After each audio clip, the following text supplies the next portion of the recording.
No one on the Balena had expected the ocean to vanish. The penitentiary, an immense pontoon city held aloft by gas bladders, turbines, and the grudging taxes of 5 coastal nations, had drifted across the mid-Atlantic for 15 uneventful years. Its inmates had spent those years nursing grudges, rusting in boredom, and staring through portholes at the endless indifferent blue. That morning, there was still water in every direction, roughened by a seasonal squall. By evening the sea was screaming, a sound like kettles multiplied beyond reason, and the horizon looked as though someone had set it on fire. At first the guards thought it was an undersea volcano. The captain ordered the turbines to full thrust, but no amount of thrust could outrun what happened next. A shimmering dome of heat rose out of the waves. Steam sheeted upward, obscuring everything. The Balena's hull pinged, buckled, and stopped dead as if seized by a giant hand. Sirens howled. Then the fog thinned, the wind died, and a silence bloomed so wide that even the prisoners sensed it through meters of bulkhead. When the mist cleared, there was no ocean, only a smoking abyss.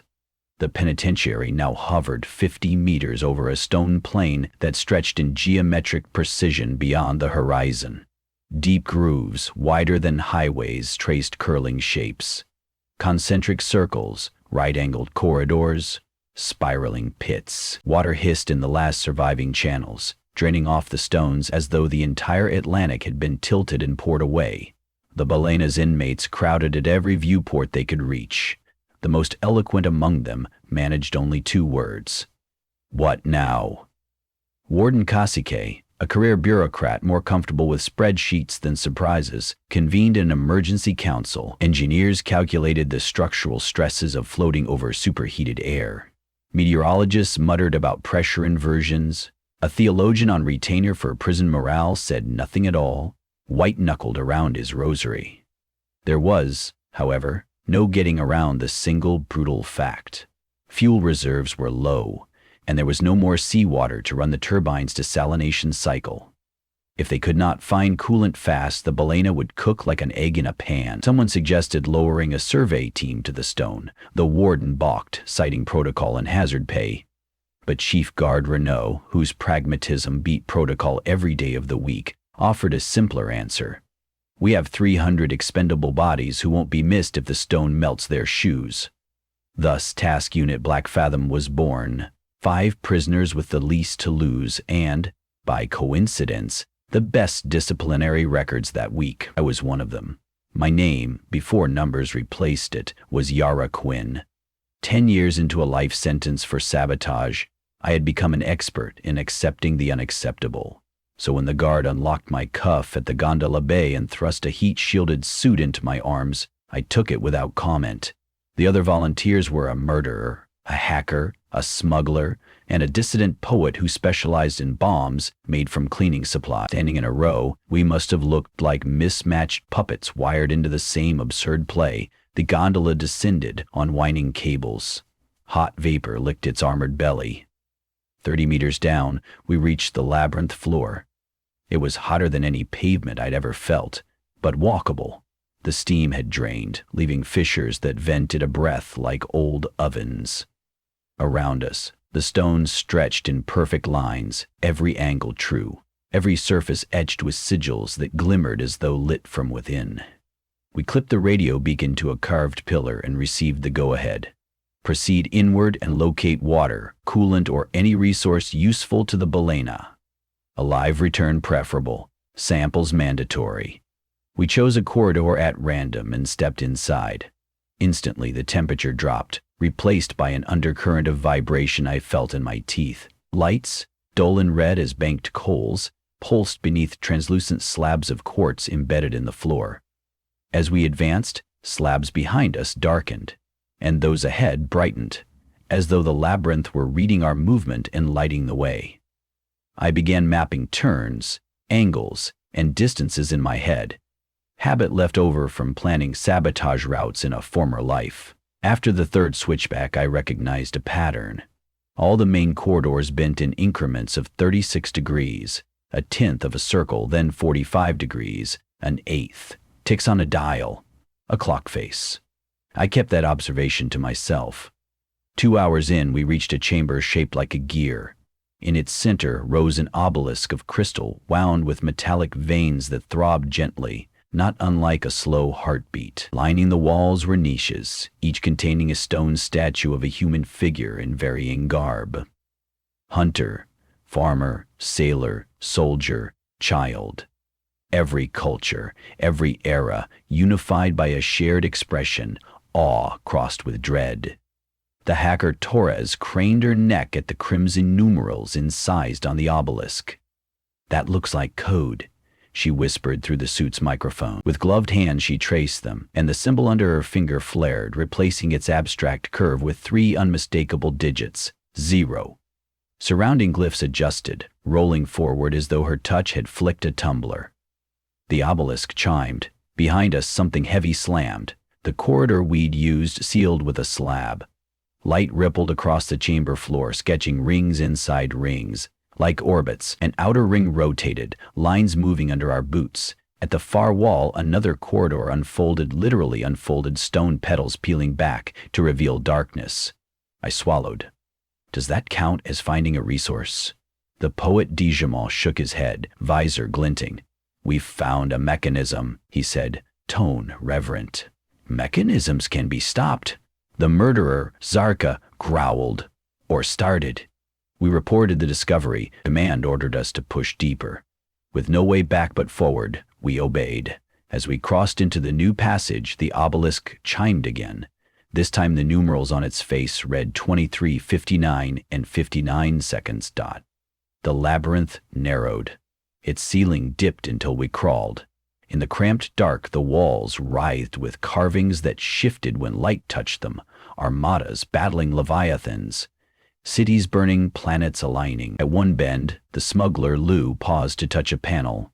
It bloomed into holographic scale models of Earth at different epochs, ice ages sweeping and receding, coastlines shrinking again and again. Above each globe hovered a second clock, counting down in tandem with the first, hands moving too slowly to track, yet too quickly to ignore. Torres's breath rattled. "It's a timer network. The whole structure is a chronometer." Jamal's voice emerged, low. "A chronometer to what?" We discovered the answer at the core. The hallway opened without warning onto a shaft so wide the suit lamps could not find its walls. Bridges of stone radiated from a hub like spokes. In the hub floated a sphere of liquid metal. Streams flowed from its surface down the bridges into channels engraved with cuneiform, Sanskrit, Braille, binary. Down the shaft, massive pendulums of obsidian and starlight swung silently, measuring time in arcs so slow it hurt to watch. I stepped onto the nearest bridge, boots magnetized by some unseen pull. Above the sphere, clouds of static flickered, coalescing into scenes, humans discovering fire, launching rockets, detonating bombs. Every scene ended as the image split, half fading into light, half into darkness. Judgment rendered, future uncertain. Then came a voice, echoing without air, vibrating straight into bones. "Witness and weigh." Zarka drew a knife, instinct, useless. Torres collapsed, hands on her head, screaming. Lou dropped to his knees. The poet stumbled forward as if called. I followed, heart hammering a code my brain could not translate. The sphere rippled. Numbers extruded from its surface, rearranging into dates. 65 million BCE, 14,000 BCE, 1348 CE. Each date hovered, then slid aside, slotting onto concentric rings that rotated with a grinding smell of ozone. Where each date stopped, a pendulum clicked, and beneath the click echoed the distant boom of doors slamming shut in worlds not our own. I realized the rings were almost full. Only one blank remained at the outermost edge, labeled with a symbol no human hand could have written, yet all human tongues could understand. Now. "Judgment," Jamel whispered, confirming my dreadful hunch.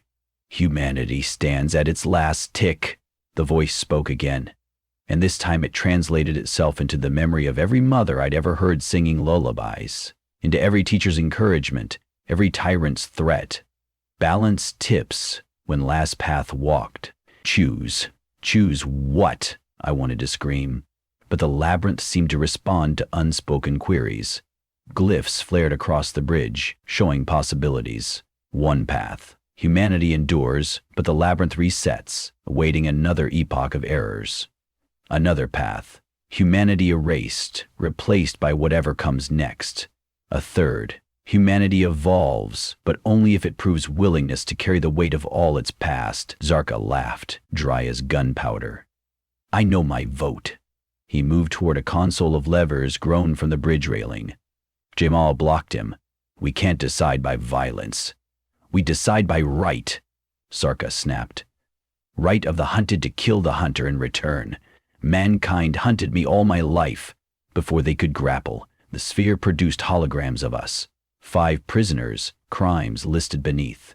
My sabotage, Torres's data breaches that toppled governments, Jamal's explosions, Lou's trafficking, Zarka's kills. Below each hologram, another timer counted down faster than the main clock. Personal reckoning. I raised both hands. Listen, maybe we were brought here because we represent something. All that's left of humanity, Lou croaked, horrified, or all that humanity hides. Jamal said, Torres shaking, wiped tears. We can hack it, she said suddenly. A chronometer's just a system, give me access. But the labyrinth anticipated that. As she approached, metal tendrils rose around her wrists, preventing touch. The virtual image of a scale flickered above her head. On one pan lay the data of every life she'd ruined, on the other the secret charities she'd funded with her thefts. The pans hovered near balance. Witness and weigh, the voice repeated. I understood then. The labyrinth wasn't a machine to be hacked or a trap to be dismantled. It was a courtroom older than oceans. Its counters were preset, but verdicts derived from the choosers' hearts. Humanity's judges were always humanity itself, distilled into whoever crossed the threshold first. We 5 were the jury. Our natures, whether vengeance bent or mercy willing, would swing the pendulums, fill the last blank, and determine the sentence. That was why the sea had boiled, to strip away all but the stone truth. Torres whispered, We're not fit to judge a puppy, let alone a species. No one else here, Lou said, voice small. Zarka remained unmoved. Easy choice, wipe the slate. Jamal turned to me. Quinn, you destroyed factories to stop weapons. You believe in futures. What do you say? I stared at the sphere, at the nearly completed dial. I remembered the kids evacuated from towns I'd blown power to. Remembered the soldier who'd spared me once. I remembered the Balinist guard who snuck me extra books. I heard steam still venting topside. The entire crew, innocent, guilty, terrified. Humanity was contradictions stacking to the sky. Balance, I said. Not annihilation, not amnesty. Accountability. The labyrinth brightened, as if approving the term, but awaiting consensus. 2 pendulums aligned over the word. Zarka snarled. He lunged. Torres tried to stop him, but he knocked her aside and grabbed the lever. Metal screamed. The bridges trembled. Cracks spidered outward. Jamal leapt on Zarka's back. They crashed against the railing. Jamal's helmet shattered. Superheated air sucked the breath from his lungs, yet he clung, locking Zarka in a choke that might kill them both. The sphere's surface flared, casting silhouettes 10 stories tall onto the stone walls. 2 men, warring, embodied rage. Above them, the timer jerked, losing minutes in seconds. Judgment accelerating. Lou, panicked, yanked at the dead man's switch on his suit radio. Bolena, extract, pull us up, Static answered. The penitentiary trembled, turbines likely stalling. Up above, thousands waited on our decision, and didn't even know. I ran to the lever, arm's length from the struggling men. A second lever mirrored it, untouched, each engraved with opposite glyphs. Oblivion, cycle. There was a third recessed between them, faintly glowing, symbol unreadable. Perhaps a word that had never been spoken aloud. I reached for it. Zarka saw. With a roar, he tore free of Dama's weakening grip and drove his knife through my suit's bicep, pinning me to the lever's frame. Light pain flashed. He seized the Oblivion lever with blood-slick hands. No! Torres shrieked. She flung herself bodily into him. They tumbled across the bridge toward the sphere, grappling like children in mud, except the mud was time itself, flowing silver around their limbs. Lou scampered to pull me free. Jamal crawled after the others, coughing crimson. I yanked the knife out. Alarms lit my visor. Ignore. I pressed my good hand to the recessed third lever. It resisted like stone. I pressed with everything: anger, hope, terror. Beneath my palm I felt gears that were not mechanical but moral, turning. The voice filled the shaft, louder than thunder. Judgment. Chosen. All motion froze. Zarka and Torres hung mid-air. Jamal mid-crawl. Droplets of blood suspended like garnets. The sphere withdrew its projections and morphed into a single colossal hourglass. Sand cascaded upward, reversing. Where grains met the apex, they burst into moats that shot along the channels toward the labyrinth mouth. The hourglass spoke in symbols etched across its surface, each translating instantly in my head. Sentence: remember, penalty, carry, reward, continue. Condition: witness bears burden. The sand reached me, swirling around my suit, my visor filled with visions, every act of kindness, cruelty, brilliance, stupidity humans had ever committed, compressed into splintering seconds. My skull felt like glass under a diamond drill.